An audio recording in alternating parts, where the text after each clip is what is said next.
Como juzgues, observando más allá del velo del juicio investigador. Por Adrián Evans. Capítulo 19. El juicio preadvenimiento en contexto. Como hemos examinado anteriormente, hay un periodo de juicio que tiene lugar antes de la segunda venida de Cristo. La secuencia de eventos de Daniel 7 claramente revela esto. La pregunta a responder es: ¿cuál es la naturaleza de este juicio cuando sabemos que Dios no juzga ni condena? Leemos en 2 Pedro 3:9. El Señor no retarda su promesa, según algunos la tienen por tardanza, sino que es paciente para con nosotros, no queriendo que ninguno perezca, sino que todos procedan al arrepentimiento. Nuestro Padre no quiere que ninguno de sus hijos se pierda, quiere que todos se salven. Cuando miramos en Daniel 7, vemos que es a través del proceso de juicio que Cristo está en condiciones de poder tomar posesión de su reino. Leemos en Daniel 7, 13 al 14. Miraba yo en la visión de noche, y aquí con las nubes del cielo venía uno como un hijo de hombre, que vino hasta el anciano de días, y le hicieron acercarse delante de él. Y le fue dado dominio, gloria y reino para que todos los pueblos, naciones y lenguas le sirvieran. Su dominio es dominio eterno, que nunca pasará, y su reino uno que no será destruido. El reino que recibe Cristo es uno de los que todos los pueblos, naciones y lenguas le servirán felizmente. El dominio de Cristo es el profundo amor y afecto de su pueblo hacia Él. Su dominio no es de fuerzas, sino de amor, libre y abierto. Satanás reclama la propiedad de cada persona en este planeta. Cada persona que peca, él la reclama como suya. Justo antes de que Cristo regrese para buscar a sus hijos, Satanás, el acusador, está en tierra para protestar en contra de que los confiados hijos de Dios sean resucitados y redimidos. Pues leemos en Apocalipsis 12, 10 al 11. Entonces oí una gran voz en el cielo que decía: ahora ha venido la salvación, el poder y el reino de nuestro Dios y la autoridad de su Cristo, porque ha sido lanzado fuera el acusador de nuestros hermanos, el que los acusaba delante de nuestro Dios día y noche. Y ellos le han vencido por medio de la sangre del Cordero y de la palabra del testimonio de ellos, y menospreciaron sus vidas hasta la muerte. La Biblia nos proporciona un modelo de cómo tiene lugar el juicio de los muertos. Este modelo se encuentra en la vida de Moisés. Vemos en Judas 1:9. Pero cuando el arcángel Miguel contendía con el diablo, disputando con él por el cuerpo de Moisés, no se atrevió a proferir juicio de maldición contra él, sino que dijo: el Señor te reprenda. Un tiempo después de que Moisés haya muerto, él fue resucitado y llevado al cielo. Esta fue la primera resurrección conocida de entre los muertos. La Biblia enseña que cuando una persona muere, vuelve a la tierra y espera en la tumba hasta la resurrección final. Pues vemos en Eclesiastés 9:5 lo siguiente: porque los que viven saben que han de morir, pero los muertos nada saben, ni tienen más paga, porque su memoria es puesta en olvido. Y también Job 14 del 12 al 15. Así el hombre yace y no vuelve a levantarse, hasta que no haya cielo. No despertarán, ni se levantarán de su sueño. Oh, ¿quién me diera que me escondieses en el Seol, que me encubrieses hasta apaciguar tu ira, que me pusieses lazo y de mí te acordaras? Si el hombre muriere, ¿volverá a vivir? Todos los días de mi edad esperaré hasta que venga mi liberación. Entonces llamarás y yo te responderé. Tendrás afecto a la hechura de tus manos. Al contrario de lo que la mayoría de la gente cree, el alma no es inmortal. Leemos en Job 4:17. ¿Será el mortal más justo que Dios? ¿Será el hombre más puro que el que lo hizo? Si el hombre ya era inmortal, ¿por qué la Biblia nos dice que busquemos la inmortalidad? Tal como vemos en Romanos 2:7. Vida eterna a los que, perseverando el bien hacer, buscan gloria y honra e inmortalidad. Ahora, Dios es el único que tiene inmortalidad. Y eso leemos en Timoteo, 1 Timoteo 6:15 al 16. La cual a su tiempo mostrará el bienaventurado y solo soberano, y Rey de reyes, y Señor de señores, el único que tiene inmortalidad, que habita en luz inaccesible, a quien ninguno de los hombres ha visto ni puede ver, al cual sea honra y el imperio sempiterno. Amén. Hay mucho más que nos gustaría compartir sobre este tema, pero el punto importante aquí es que hasta el día de hoy solo ha habido un pequeño número de personas resucitadas de los muertos y que han ido al cielo. El resto de los hijos redimidos de Dios serán resucitados en la segunda venida. Leemos en 1 Tesalonicenses 4:13 esta maravillosa esperanza. Tampoco queremos, hermanos, que ignoréis acerca de los que duermen, para que no os entristezcáis como los otros que no tienen esperanza. Porque si creemos que Jesús murió y resucitó, así también traerá Dios con Jesús a los que durmieron en él. Por lo cual os decimos esto en palabra del Señor, que nosotros que vivimos, que habremos quedado hasta la venida del Señor, no precederemos a los que durmieron. Porque el Señor mismo, con voz de mando, con voz de arcángel y con trompeta de Dios, descenderá del cielo, y los muertos en Cristo resucitarán primero. Luego nosotros, los que vivimos, los que hayamos quedado, seremos arrebatados juntamente con ellos en las nubes, para recibir al Señor en el aire, y así estaremos siempre con el Señor. Moisés fue un caso excepcional que fue llevado al cielo. Enoc y Elías también fueron llevados al cielo, pero no murieron primero como Moisés. Cuando Cristo descendió del cielo para resucitar a Moisés de entre los muertos, Satanás vino a disputar con Cristo si era correcto que fuera resucitado. Como discutimos en el capítulo 12, el registro de la vida de Moisés había sido escrito en su corazón, así como fue escrito en el corazón de Cristo. Los ángeles que son asignados para protegernos también registran los eventos de nuestra vida, porque nos siguen a través de nuestra vida y son testigos de todas las cosas que hacemos. Salmos 34:7 dice: El ángel de Jehová acampa alrededor de los que le temen y los defiende. Mientras Satanás trata de disputar la reivindicación de Cristo sobre la vida de Moisés, es el registro de la vida de Moisés el que habla por él en ese disputado momento de juicio. Cristo conocía hasta el último detalle de la vida de Moisés, porque a través del Espíritu de Dios, Cristo fue testigo de cada acontecimiento en su vida.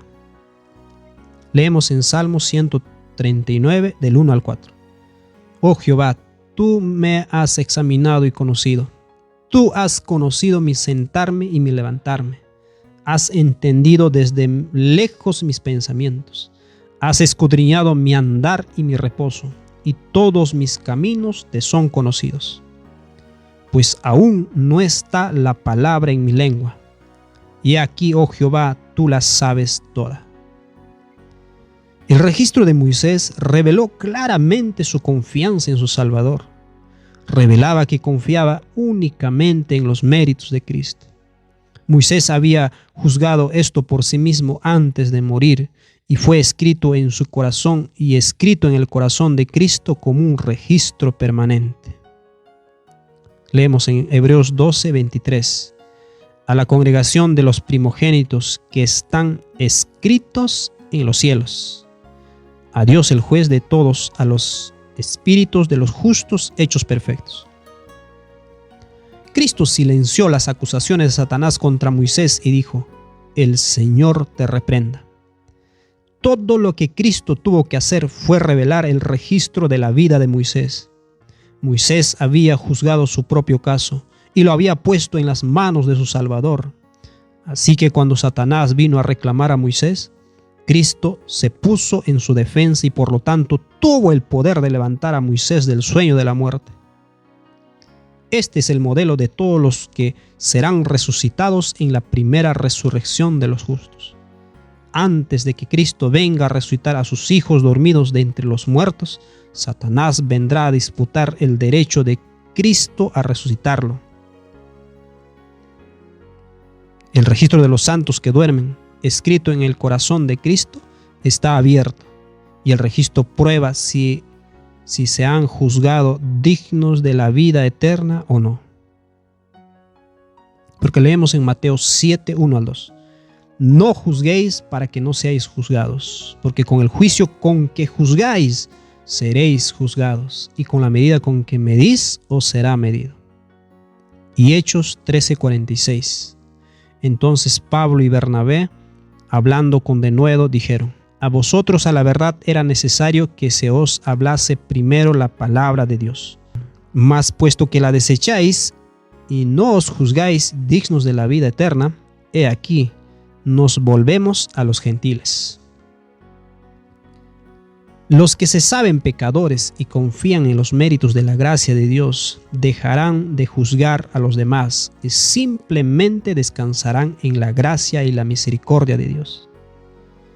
Cuando llegan al final de su vida en la tierra y revisan el historial de su vida, ven sus muchos fracasos y debilidades, tienen la tentación de dudar si hay algo bueno en sus vidas, abandonan cualquier creencia posible de que son dignos de la vida eterna por sus méritos y confían únicamente en la misericordia y en la gracia de Dios. Esto se inscribe en el registro de sus vidas, y este registro se presenta cuando Satanás desafía el derecho de Cristo a resucitarlos porque están inscritos en las palmas de Cristo. Por lo tanto, desde 1844, Cristo ha estado preparando la lista de los que serán resucitados en la segunda venida. Satanás ha estado disputando hasta la última reivindicación que Cristo hace sobre las almas de los hombres. Hay algunos que Cristo desea salvar, pero cuando Satanás disputa el reclamo, el registro que ha sido dejado revela que ellos no mantuvieron firme su fe en Cristo.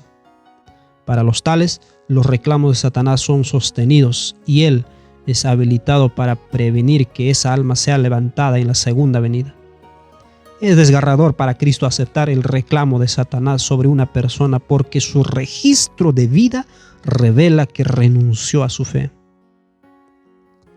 Como descubrimos en la historia del hijo pródigo, así como en el juicio de Daniel 7, Dios no habla una palabra contra ninguna persona en el juicio.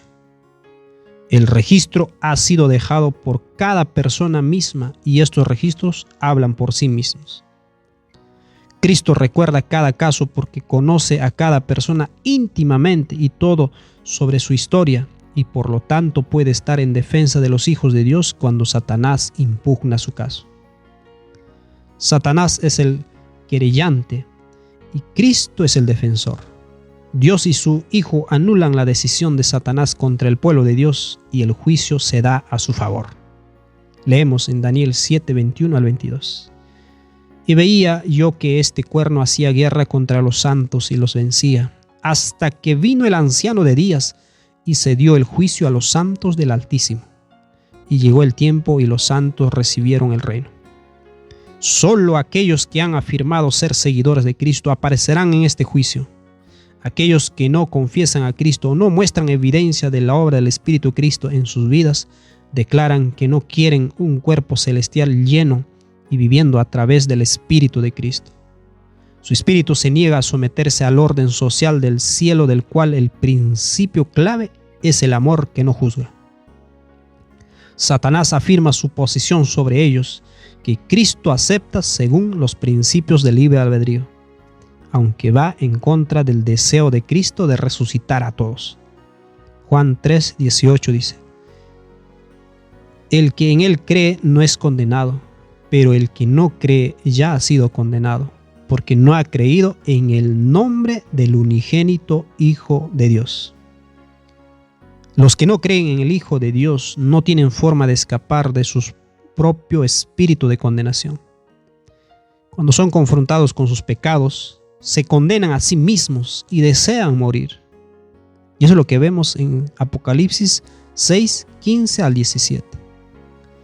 Y los reyes de la tierra y los grandes, los ricos, los capitanes, los poderosos y todo siervo y todo libre se escondieron en las cuevas y entre las peñas de los montes, y decían a los montes y a las peñas: caed sobre nosotros y escondednos del rostro de aquel que está sentado sobre el trono y de la ira del Cordero, porque el gran día de su ira ha llegado.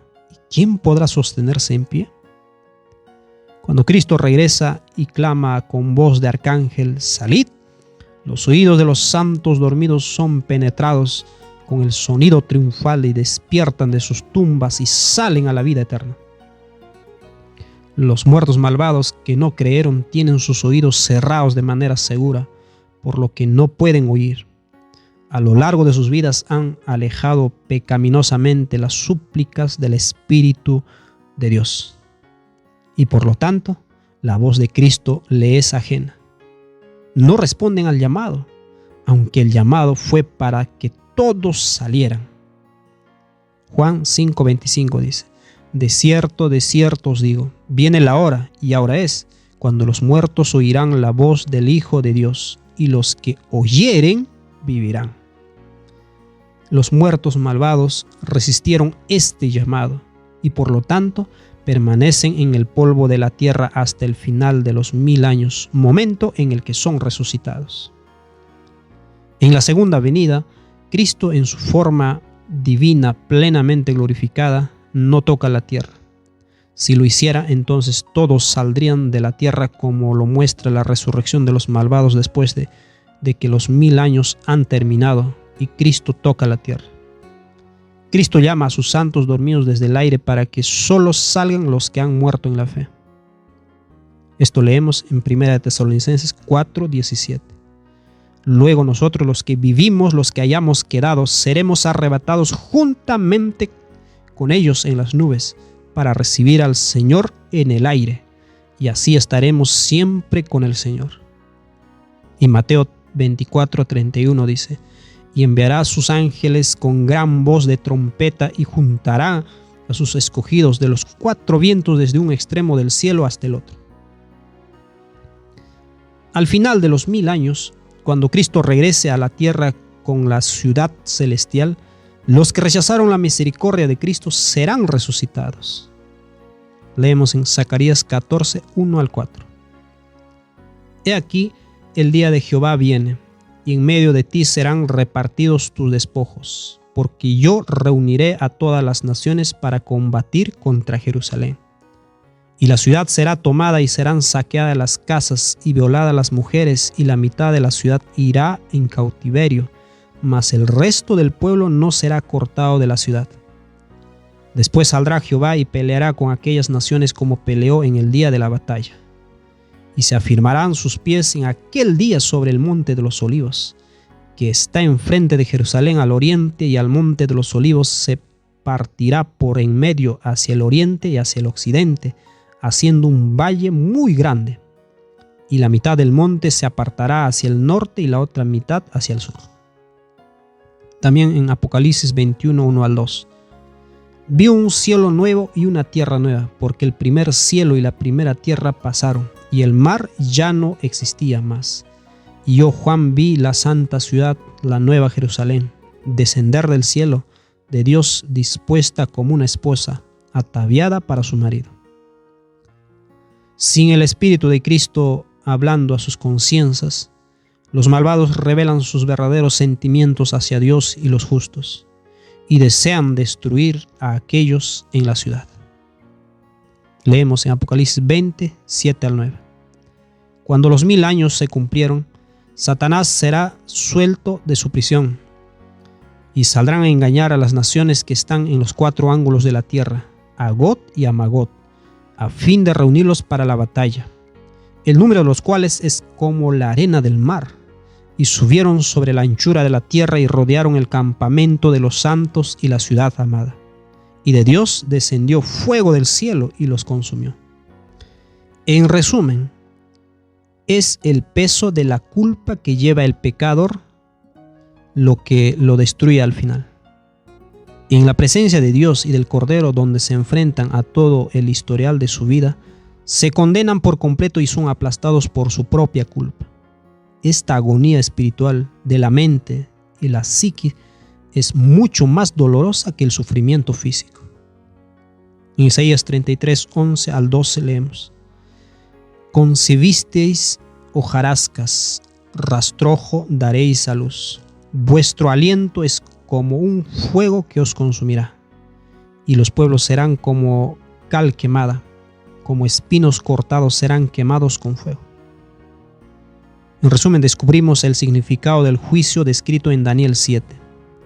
La escena del juicio se crea porque Satanás no quiere perder a ninguno de los que pasaron a la tumba. Al igual que la guardia romana que fue enviada a custodiar la tumba de Jesús para impedir en vano cualquier idea de que Cristo pudiera resucitar, así también Satanás rodea las tumbas de los justos muertos y trata de impedir que escapen de la muerte. Cristo reprende a Satanás, puesto que el registro revela claramente la fe del cristiano que Satanás quiere reclamar como su posesión.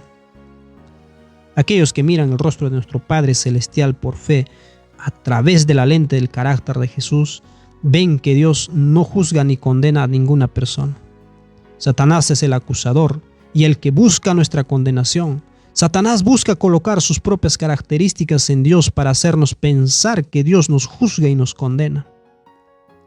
Dios envió a su Hijo para revelar su carácter, no para condenar al mundo, tal como dice Juan 3:17. En el juicio, Dios permanece en silencio y nos deja juzgar cómo pensamos que Él manejará la situación. Así vemos la plena verdad de las palabras de Cristo. Porque con el juicio con que juzgáis, seréis juzgados. Mateo 7:2.